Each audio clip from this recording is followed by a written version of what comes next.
அது வழியாதான் அது வழியாதான் நமக்கு என்ன ஆகும் அப்படின்னு கேட்டீங்கன்னா வெளியே போயிடும். சோ ஒரு 95% வந்து நம்ம போற யூரின்லயே வந்து போயிருக்கு. இத வந்து யூரின்ல போக வைக்கிற வேலையை பண்றதும் கல்லீரல். அப்ப நம்ம என்ன பண்ணணும்னு கேட்டீங்கன்னா, கல்லீரல் வந்து பத்திரமா வச்சிருக்கணும். எவ்வளவு பத்திரமா வச்சிருக்கணுமோ உடம்புக்குள்ள கழிவுகள் தாங்காது. உடம்புக்குள்ள கழிவுகள் தாங்கல அப்படின்னு சொன்னாலே பிரச்சனை வராது. அப்ப என்னென்ன கழிவுகள் அப்படின்னு கேட்டீங்கன்னா, நம்ம குடிக்கிற தண்ணீல வந்து கிருமிகள் இருக்கும். சரியா? நீங்க இன்னும் சிலர் என்ன சொல்லுவோம் அப்படின்னு கேட்டீங்கன்னா, நான் வந்து மினரல் வாட்டர் தாங்க வாங்குவேன். ஆர்ஓ தான் வாங்குவேன் அப்படிங்கிற மாதிரி சொல்றீங்க. அது இதை விட கொடுமைங்க. அதுக்கு அதே பரவாயில்ல. நம்ம ஆத்து தண்ணியை சுட வச்சு குடிக்கிறதே இது பெஸ்ட் அப்படின்னு சொல்லலாம். சோ அப்படி ஆப்ஷன் இல்லாம ஆர்ஓ வாட்டர் குடிக்கிறதுல வந்து அந்த சத்து எல்லாமே போயிருது இல்ல. அது வந்து உங்களுக்கு பாத்தீங்கன்னா அவ்வளவா நல்லது கிடையாது. அப்ப நீங்க தண்ணி குடிச்சீங்கன்னா அதுல கிருமி இருக்குமான்னு கேட்டீங்கன்னா கிருமி இருக்கத்தான் செய்யும். சரியா? சோ சரி, காத்துல எப்படிங்க கிருமி இருக்கும்? நான் எங்க வீட நல்லா சுத்தமா வச்சிருக்கேன் அப்படின்னு சொல்லி கேட்டீங்கன்னா, இந்த காத்தே ஒரு மாதிரி, அதுவும் மெயினா சிட்டிஸ்ல இருக்கிறவங்களுக்கு சொல்றேன். ஒரு பியூர் ஆக்சிஜன் அவங்களுக்கு கிடைக்குமா அப்படின்னு சொல்லி கேட்டீங்கன்னா இல்லவே இல்லை. அந்த ஒரு பொல்யூட்டட் ஏர் தான் அவங்களுக்கு கிடைக்கும். அதுல இருந்து தப்பிக்கணும். அதுவும் உங்களை சுத்தி ஏதாச்சும் ஒரு ஃபேக்டரி இருக்கு அப்படின்னு சொல்லி நினைச்சுக்கோங்களேன். அந்த ஃபேக்டரியில இருந்து வர அந்த ஒரு பொல்யூஷன் உங்களுடைய காத்துல அங்க பக்கத்துல இருக்கிறவங்களுக்கு கலந்துதான் இருக்கும். அப்ப நீங்க அதை சுவாசிக்க எனக்கு பிரச்சனை வருமா அப்படின்னு சொல்லி கேட்டீங்கன்னா, சுவாச ரிலேட்டட் பிரச்சனை உங்களுக்கு வரதாங்க செய்யும். சரியா? சோ நீங்க இப்ப எல்லாத்தையும் யோசிக்கணும். அப்ப அதுல இருந்து அவ்வளவுதான். அதுலதான் வீடு, வேற எங்கேயும் போக முடியாது. நம்ம கிடைக்கிற தண்ணி தான் குடிக்க முடியும். காத்தை தான் நம்ம சுவாசிக்க முடியும். இங்க கிடைக்கிற சாப்பாடு, அதாவது என்ன பக்கத்துல வெஜிடபிள்ஸ் கிடைக்குதோ, இந்த இந்த கத்திரிக்காய், வெண்டைக்காய், முருங்கைக்காய், பீர்க்கங்காய் கிடைக்குதோ அதைத்தானே வைக்க முடியும். இங்க கிடைக்கிற ஆப்பிள், தர்பூசணி, பப்பாளி இதைத்தான் நான் சாப்பிட முடியும். சோ ஆப்பிள்ல வேக்ஸ் கலந்துருந்தாலும் சரி, I have to eat that one. நான் அதைத்தான் சாப்பிடணும். சோ வேற எல்லா கண்ட்ரீஸ்லும் விட இங்க வந்து நம்மளுக்கு அந்த ஒரு ப்ரிசர்வேட்டிவ்ஸா இருக்கட்டும், பெஸ்டிசைடா இருக்கட்டும், இது எல்லாமே கூட. சரியா? ஏன்னா மக்கள் தொகை உங்களுக்கு கூட. No other go. உங்களுக்கு வந்து பார்த்து ஒவ்வொரு செடியும் நல்லா இயற்கை உரத்தை போட்டு விளைய வைக்கிறதுலாம் நீங்க உங்க வீட்டுலதான் பண்ணணுமே தவிர, காய்கறி கறக்காங்க இதெல்லாம் அவங்களால பண்ண முடியாது. விவசாயிகள் எல்லாம் அவங்களுக்கு வந்து லாஸ் ஆயிடும். அவங்களுக்கு கொஞ்சம் கொஞ்சம் ப்ராஃபிட் வேணும்னா இப்படி பண்ணத்தான் செய்யணும். கடையில ஒரு பொருள் விக்கிறாங்க அப்படின்னு சொல்லி கேட்டீங்கன்னா, அவங்களுக்கு உண்மையா எதுவுமே சேர்க்காம கலப்படம் இல்லாம கொடுத்தாங்கன்னா அவங்களுக்கு ஓடாது. அப்ப ப்ரிசர்வேட்டிவ் சேர்த்தாதான் கெட்டு போகாம இருக்கும். அப்ப அதெல்லாம் உங்க உடம்புக்குள்ள போகுதான்னு கேட்டீங்கன்னா போகதாங்க செய்யுது.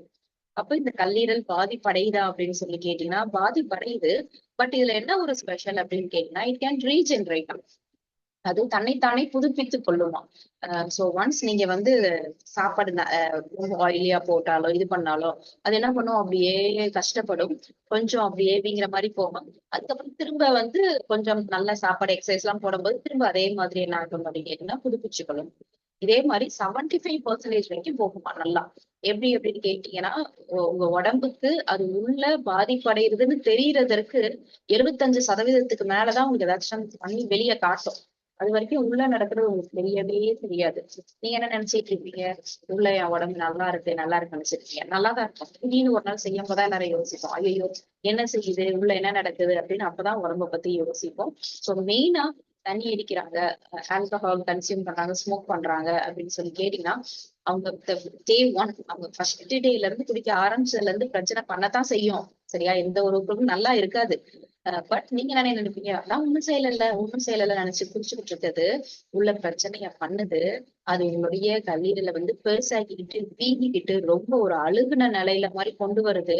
அது கஷ்டப்பட்டு வேலை பார்க்குது. இது உங்களுக்கு தெரிய மாட்டேங்குது. சரியா? அப்ப உள்ள தங்கியிருக்க டாக்ஸின்ஸ்னால பிரச்சனைகள் வருமா அப்படின்னு சொல்லி கேட்டீங்கன்னா வரும்.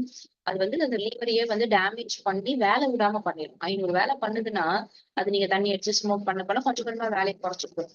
சரியா? சோ ரொம்ப வேலையை குறைச்சிருச்சுன்னா அது என்னால அதெல்லாம் பண்ணவே முடியாது. அது பாருங்க எப்படி இருக்கு அப்படின்னு பாருங்க. நல்லா செக்க செவேன்னு இருக்க வேண்டியது நோய் வந்த மாதிரி பயங்கர கலர்ஸ் எல்லாம் மாறி இருக்கு இல்லையா?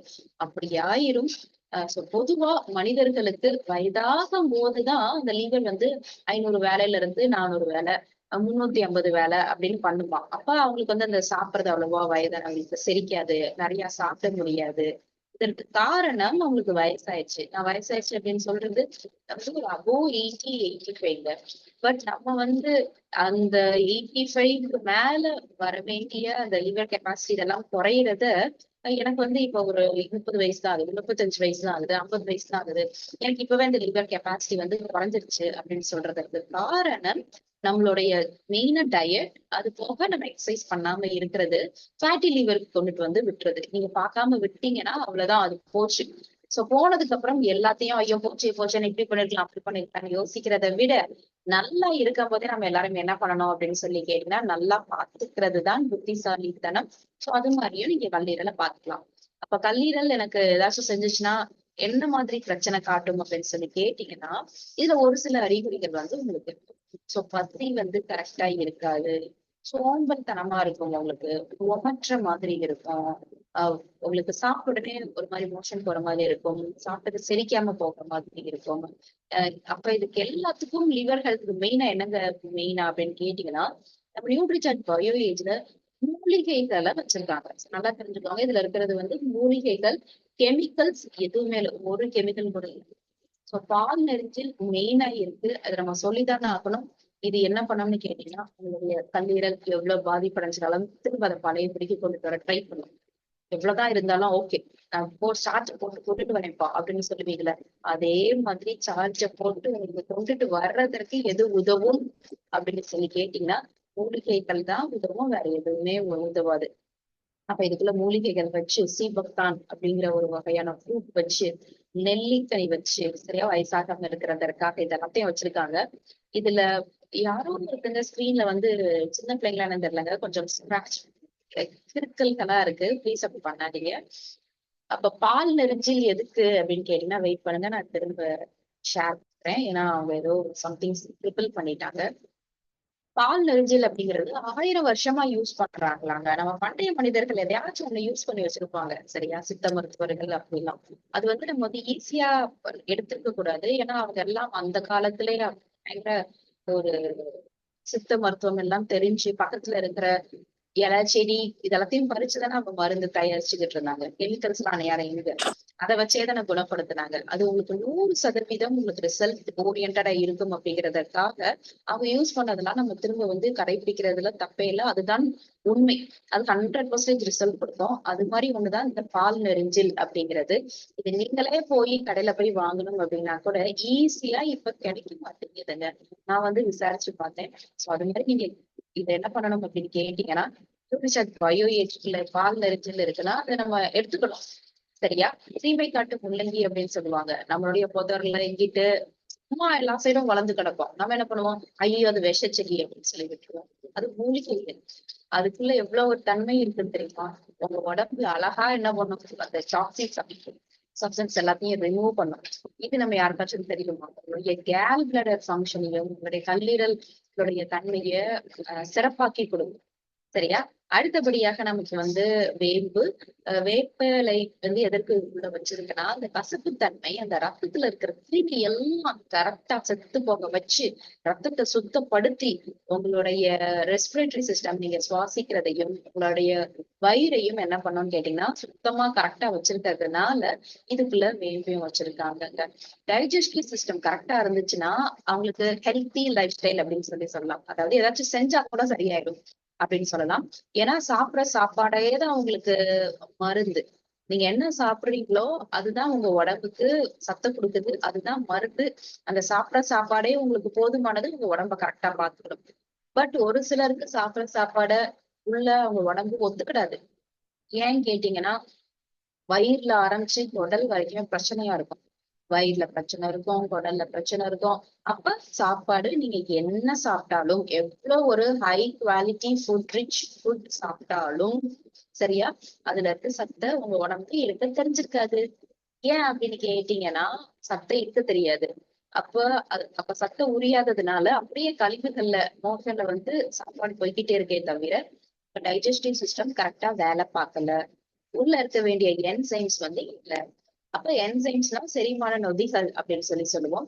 இந்த என்சைம்ஸ் எல்லாமே இருந்தா தான் உங்க வயிறு என்ன ஆகும்னு கேட்டீங்கன்னா, என்ன சாப்பிட்டாலும் சொல்லுவாங்கல்ல, நல்ல சாப்பிட்டாலும் செரிக்கணும்பா அப்படிங்கிற மாதிரி சொல்லுவாங்கல்ல. ஆமாங்க, என்ன சாப்பிட்டாலும் உடம்பு என்ன பண்ணணும்னா அது செரிக்க தெரிஞ்சுக்கணும், சரியா?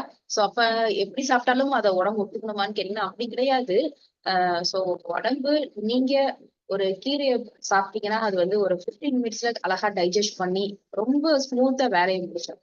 நீங்க ஒரு பர்கர் பீஸா போட்டீங்கன்னா அது 4 மணி நேரத்துக்கு மேல ஆகும். அது வந்து கஷ்டப்பட்டு டைஜஸ்ட் பண்ணும். நூடுல்ஸ் இதெல்லாம் போட்டீங்கன்னா அது ஐயோ! இத வந்து சின்ன சின்னதா நான் வந்து பிச்சு எடுக்கணுமா? பிரேக் டவுன் பண்ணணுமா? அப்படின்னு சத்தம் இல்ல, ஒண்ணும் இல்ல. இத எதுக்குடா சாப்பிடுறீங்க? அப்படிங்கிற மாதிரி உங்க வயிறு கஷ்டம் தான் படும். அதுலயும் உள்ள இந்த என்சைம்ஸ்லாம் நம்ம ஆயிலி ஃபுட் எடுக்க கொஞ்சம் கொஞ்சமா என்ன ஆகும் அப்படின்னு கேட்டீங்கன்னா, வயிறுல இருந்து இந்த என்சைம்ஸ் எல்லாம் குறைஞ்சிருங்க. நல்ல பாக்டீரியா எல்லாம் செத்து போயிரும். சரியா? அப்ப இதெல்லாம் செத்து போச்சு. நல்ல பாக்டீரியா இல்ல, என்சைம்ஸ் இல்ல, சாப்பாட்டுல இருந்து சத்த பிரிக்க தெரியல. அப்போ உங்க வயிறு என்னதான் பண்ணும்? சரியா? இதுல நீங்க சாப்பிடுற சாப்பாட்டுனால உங்க வயிறு பிரச்சனையாகி, சிறுகுடல் பிரச்சனையாகி, பெருகுடல் பிரச்சனையாகி, இதுல உங்களுக்கு கல்லீரலால பிரச்சனையா இருக்கு. அப்போ உங்களுடைய உடம்புல இருந்து கழிவுகளும் வெளியே போகல. அப்போ மொத்தத்துல உங்க உடம்புக்குள்ள அந்த கழிவுகள் இருக்கு. சாப்பிட்ட சாப்பாடை உங்க உடம்புக்கு எப்படி பிரிக்கன்னு தெரியல, சத்தம் எடுக்க தெரியல.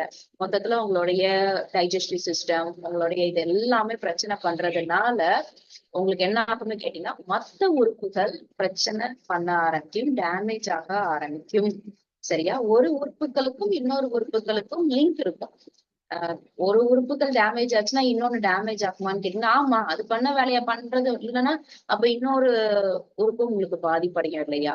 சோ அப்ப நீங்க இதே இது நீங்க டாக்டர்கிட்ட போய் இது பண்ணும்போது என்ன ஆகும் அப்படின்னு கேட்டீங்கன்னா, ஒரு பிரச்சனை சரியாக மாதிரி இருக்கும். ஒரு மாத்திரை கொடுத்து இந்த மாத்திரையை சாப்பிட்டதுனால இன்னொரு பிரச்சனை வந்து வர மாதிரி இருக்கும். இதற்கு காரணம் அந்த மெடிசின்ஸ்ல வந்து சைட் எஃபெக்ட்ஸ் இருக்கணும். நீங்க என்ன ட்ரக்ஸ் கெமிக்கல்ஸ் எடுத்தாலும் உள்ள சைட் எஃபெக்ட் அது போய் இன்னொரு உறுப்பை வந்து பாதிப்படைஞ்சு வச்சிருக்கோம். அதே மாதிரி நம்ம என்ன பண்ணணும்னு கேட்டீங்கன்னா, இதுல இருக்கிற மூலிகைகள் அப்படிங்கிறதுனால உள்ள எல்லாத்தையும் நம்ம கியூர் பண்ண போறோம். சிறுகுடல், பெருகுடல், வயிறு, உங்களுடைய கல்லீரல், இது எல்லாத்தையும் சரி பண்றதற்காக உள்ள வச்சிருக்காங்க. சோ ஆல்கஹால், டொபாக்கோ கன்சியூம் பண்றவங்களுக்கு 100% நம்ம என்ன சொல்லலாம்னா, உங்க உடம்புக்குள்ள ஆஹ் இந்த நல்ல கிருமிகள் சுத்தமா இல்லைங்க. 0% சொல்லலாம். வயிறுல நல்ல கிருமிகள் இருக்கணும். அது அழகா என்ன பண்ணோம்னா, வர்ற சாப்பாட உங்களுக்கு வந்து டைஜஸ்ட் பண்றதுக்கு ஈஸியாக்கி கொடுக்குங்க.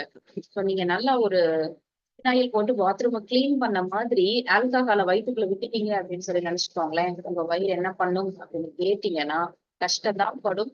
ஆட்டோமேட்டிக்கா உங்களுக்கு ஒவ்வொரு பிரச்சனைகளாக வர ஆரம்பிக்கும். அப்ப இங்க வந்து ஒரு 12 என்சைம்ஸ் மேல சொல்லியிருக்காங்க. இது எல்லாம் என்னங்கன்னு கேட்டீங்கன்னா, வயிறுல யாருக்கு இதெல்லாம் இருக்கோ அவங்களுக்கு அவங்க சாப்பிடலாம். அவங்க வந்து ஒரு நாள் புரோட்டா கூட சாப்பிட்டுக்கலாம் மாசத்துல. மாசத்துல ஒரு நாள் சிக்கன் கூட சாப்பிட்டா என்ன ஆகும்னா செரிக்க தெரிஞ்சிருக்கும். இதெல்லாம் அடிக்கடி சாப்பிட்டவங்களுக்கோ, தண்ணி அடிக்கிறவங்களுக்கோ இதெல்லாம் இருக்காது. இல்லாதவங்க ஒரு நாள் சாப்பிட்டாலும் பிரச்சனை வரும். இத நம்ம எப்படி நோட் பண்ணலாம்னு கேட்டீங்கன்னா, உங்க ஃப்ரெண்ட்ஸும் நீங்க ஒண்ணு போலதான் சாப்பிடுவீங்க. ஒரே மாதிரி தான் இருப்பீங்க. பட் அவங்களுக்கு வெயிட் போடாது. உங்களுக்கு வெயிட் போட்டிருக்கும். நீங்க யோசிப்பீங்க, என்னடா ஒரே மாதிரிதான் நம்ம சாப்பிட்டோம், ஒரே மாதிரிதான் இருக்கோம். என்னடா அப்படிங்கிற மாதிரி யோசிக்கும் போது உங்களுக்கு என்ன தெரிய வரும் அப்படின்னு கேட்டீங்கன்னா, அவர் உங்க உடம்புல என்சைம்ஸ் இல்ல. இந்த என்சைம்ஸ் இல்லைன்னா சாப்பிட சாப்பிட அப்படியே உங்களுக்கு கொழுப்பா உட்கார்ந்துகிட்டே இருக்கும். அப்ப இந்த என்சைம்ஸ சுரக்க வைக்கிறதற்காக அதையும் நம்ம நியூட்ரிசார்ஜ்ல சேர்த்திருக்காங்க. சோ அப்ப லிப்பேஸ் அப்படிங்கிறது ஃபேட்டை வந்து ஃபேட்டி ஆசிடா கன்வெர்ட் பண்ணும். இதுவே உங்களுக்கு பெப்பைன் அப்படிங்கிறது புரதம் நிறைந்த சாப்பாடு நீங்க சாப்பிடும்போது அழகா செரிக்கும். சோ சிலருக்கு நான்வெஜ் சாப்பிட்டா செரிக்காததற்கு காரணம் இந்த என்சைம்ஸ் இருக்காது. சரியா? சோ உங்களுக்கு சிலருக்கு வந்து கீரை சாப்பிடுறது இது கூட உங்களுக்கு சேராம இருக்கும். அப்போ செல்லுலோஸ் அப்படிங்கிறது உங்க உடம்புல இருக்காது. சரியா? இது மாதிரி ஒவ்வொரு என்சைம்ஸும் உங்களுக்கு நார் சத்தா இருக்கட்டும், புரத சத்தா இருக்கட்டும், இதை டைஜஸ்ட் பண்றதுக்கு உதவுது. சரியா? அப்ப இதுக்குள்ள இன்னும் என்னங்க இருக்கு அப்படின்னு கேட்டீங்கன்னா, மிளகு, திப்பிலி, வில்வம், ஆஹ் இஞ்சி, இது எல்லாத்தையும் உள்ள சேர்த்திருக்காங்க. எல்லாமே பாத்தீங்கன்னா ஒரு வகையான ஜீரண சக்திக்குரியது. உங்களுடைய கிட்னிய சரியா ஃபங்க்ஷன் பண்ண வைக்கும். உடம்புல ரத்தத்துல சுத்தப்படுத்துறதுனால அழகா ஒவ்வொன்றையும் இதுக்குள்ள சேர்த்திருக்காங்க. நல்ல கிருமிகள் சேர்த்திருக்காங்க. நீங்க வந்து எண்ணி பார்க்க முடியாத அளவு கோடிக்கணக்குல வந்து நல்ல கிருமிகளை சேர்த்திருக்காங்க. நல்ல கிருமிகளுக்குரிய சாப்பாடையும் சேர்த்திருக்காங்க. அதுதான் மெயின். சோ நல்ல கிருமி வயிற்றுக்குள்ள போய் அடுத்து வந்து அது அப்படியே செத்து போயிடக்கூடாது. அவங்க நீமா என்ன சாப்பிடுறோமோ அந்த நல்ல கிருமிக்கும் சாப்பாடை போடுப்பா அப்படிங்கிற மாதிரி நல்ல கிருமியோட சாப்பாடையும் உள்ள சேர்த்து நல்ல கிருமிகளையும் உள்ள வச்சிருக்காங்கங்க. அப்ப டோட்டல் உங்களுடைய வயிறு இது வரைக்கும் வேலை பார்க்க ஆரம்பிக்குது. உங்களுடைய சிறுகுடல் வந்து சட்டை பிரிச்சு எடுக்க தெரியலன்னா இனிமே பிரிச்சு எடுக்க தெரியுது. அந்த அளவுக்கு பார்த்து பார்த்து பார்த்து உள்ள வச்சதுதான் நல்ல கிருமிகள். 10 கோடி இருக்குன்னு சொன்னா உங்களால நம்ப முடியுமா? ஆமா. கோடிக்கணக்குல வச்சிருக்காங்க. சோ இது எல்லாத்தையும் நம்ம என்ன பண்ணிருக்கலாம் அப்படின்னு சொல்லி கேட்டீங்கன்னா, மைக்ரோஸ்கோப்ல பார்த்தாதான் உங்களுக்கு அவ்வளவு நிறைய இருக்குங்கிறது தெரியுமே தவிர, இவ்வளோண்டி இந்த பொடியிலேயே உங்களுக்கு அவ்வளவு இருக்குங்க. சரியா, நல்ல கிருமிகள். அதனாலதான் இது நமக்கு என்ன கலரா இருக்குன்னு பாத்தீங்கன்னா 2 கலரா இருக்கும். ஒரு சைடு ஃபுல்லா அந்த நல்ல கிருமிகள் என்சைம்ஸ், இன்னொரு சைடு மூலிகைகள் எல்லாம் இருக்கு. அப்ப ஒரு மனுஷனுக்கு டீடாக்சிபிகேஷன் ப்ராசஸ் கம்மியாகுமா? அதான் என் உடம்பே சுத்தப்படுத்தும்ல. நாங்க எதுக்கு நியூட்ரிஷன் பயோரேஜ் வரை போட்டு அந்த ஃபங்க்ஷனிங் கூட்டணும்னு கேட்டீங்கன்னா, வயசாகும் போது இந்த டீடாக்சிகேஷன் ப்ராசஸ் சரியா நடக்காது. கழிவுகளை வெளியே ஏத்தாது. அப்படியே கழிவுகள் தங்க ஆரம்பிச்சிடும். சரியா? சோ அப்ப நம்ம என்ன பண்றோம்? கழிவுகளை சுத்தப்படுத்துறதுக்கும் பிளட் பியூரிஃபை பண்றதற்காகவும் சாப்பிடுறோம். சோ நீங்க ஆல்கஹால் கன்சியூம் பண்றவங்களுக்கு மெயினா கொடுங்க. அது போக யாராச்சும் ஏதாச்சும் ஒரு மெடிசின்ஸ் எடுத்துட்டு வந்தீங்கன்னா, இதுவும் உங்களுக்கு சைட் எஃபெக்ட் ஆகும். உடம்புல போய் தேவையில்லாம இருக்கும். சரியா? அதையும் நம்ம நீக்கணும். நம்ம சாப்பிடுற ஆப்பிள்ல இருக்க வேக்ஸும், நீங்க சாப்பிடுற வெண்டைக்கால இருக்கிற இதுவும், நீங்க சாப்பிடுற சிப்ஸ், ஜாம்ல இருக்கிற ப்ரிசர்வேட்டிவ்ஸ் இதெல்லாம் உடம்புல தங்கக்கூடாது. தங்கினா பின்னாடி பெரிய பிரச்சனைகள் கண்டிப்பா வரும். கிட்னி போயிடும், இல்லாட்டி கண்டு போகும், இல்லாட்டி உங்களுக்கு மெயினா உங்களுக்கு கேன்சர் அப்படின்னு வரக்கூடும். இதெல்லாம் வரக்கூடாதுன்னா நியூட்ரிசார்ஜ் பயோரேஜ் ரெகுலரா எடுப்பேன். சரியா? சோ இது உங்களுடைய டீடாக்சிபிகேஷன் ப்ராசஸ்க்காக இதுல திருநீற்று பச்சிலை துளசி இருக்கு, பீட்ரூட் இருக்கு. இது உங்களுடைய பயாலஜிக்கல் ஏஜ். உள்ள இருந்து வயசாகிறதா பயாலஜிக்கல் ஏஜ் சொல்லுவோம். அதை அப்படியே தடுத்து நிறுத்தும். உங்களுடைய உண்மையான வயசை யாராலையும் தடுத்து நிறுத்த முடியாது. பட் பயாலஜிக்கல் ஏஜ நிறுத்த முடியுமா? வயசாக விடாம வைக்க முடியுமா உள்ள இருந்து அப்படின்னு கேட்டீங்கன்னா, உள்ள இருந்து பண்ண முடியும். வெளியே மேக்கப் போடுறதை விட உள்ள இருந்து மேக்கப் போடுறதா அந்த பெஸ்ட். அதாவது சத்தா கொடுத்துட்டோம்னா உங்களுக்கு வெளியே அது வந்து அழகா காட்டும். பயங்கரமா நீங்க வந்து பளிச்சுன்னு இருப்பீங்க, ஹெல்த்தியா இருப்பீங்க. அது உங்களுடைய ஃபேஸே ஃபர்ஸ்ட் காட்டி கொடுக்கும். அதுக்கு நியூட்ரிசார்ஜ் பயோ ஏஜ், அதான் இந்த பேரு பயோ ஏஜ். இதுல இருக்கிற உறுப்புகளுக்கு வயசாகாம அத அப்படியே வச்சிருக்கிறது தான் பயாலஜிக்கல் ஏஜ். சரியா? சோ இது வந்து ஒரு ஹெல்த் சப்ளிமெண்ட் தான். இதுக்குள்ள 72 வகையான சத்துக்கள்ல 53 மூலிகைகள் இருக்கு. சரியா? திரும்ப சொல்றேன், 53 மூலிகைகள் தான். 16 என்சைம்ஸ், ப்ரோபயோட்டிக் 2, ப்ரீபயோட்டிக் 1. சோ இது வந்து நம்மளுக்கு கொடுக்கறதுக்கு நீங்க யோசிக்கவே தேவையில்லை. இந்த மூலிகைகள் இருக்கிறது உடம்புக்குள்ள போய் வேலை பார்க்குமான்னு கேட்டீங்கன்னா, கல்லீரலை வேலை பார்க்க வைக்கும். சரியா? சோ இது வரைக்கும் உங்க கல்லீரல் எப்படி இருந்துச்சுன்னு தெரியாது. நீங்க எங்க இவ்வளவு நாள் ஹோட்டல்ல சாப்பிட்டீங்களா, இல்லாட்டி வெளிய உங்களுக்கு ரொம்ப புரோட்டா சாப்பிட்டீங்களா, வீட்டுல ரொம்ப ஆயில் ஃபுட் சாப்பிட்டீங்களா, தண்ணி அடிச்சிட்டீங்களா, ஸ்மோக் பண்ணிருக்கீங்களா, எப்படி இருந்தாலும் சரி உங்களுக்கு ஃபேட்டி லிவரா இருக்கா, இல்லாட்டி உங்களுக்கே தெரியாது இவ்வளவு பிரச்சனை இருக்குன்னு தெரியாது நினைச்சுக்கோங்களேன். இனிமேல் உங்க உடம்பு சரியாகும். உங்களுடைய டைஜஸ்டிவ் ஹெல்த்ல இருந்து லிவர்ல இருந்து எல்லாமே படிப்படியா முன்னேறும். இதை நீங்க 1 மாசம் 2 மாசம் 3 மாசம் இருக்கும் போது வருவீங்க. அந்த அளவுக்கு உங்களுக்கு ரிசல்ட் ஓரியன்டட் ப்ராடக்ட் தான் இது.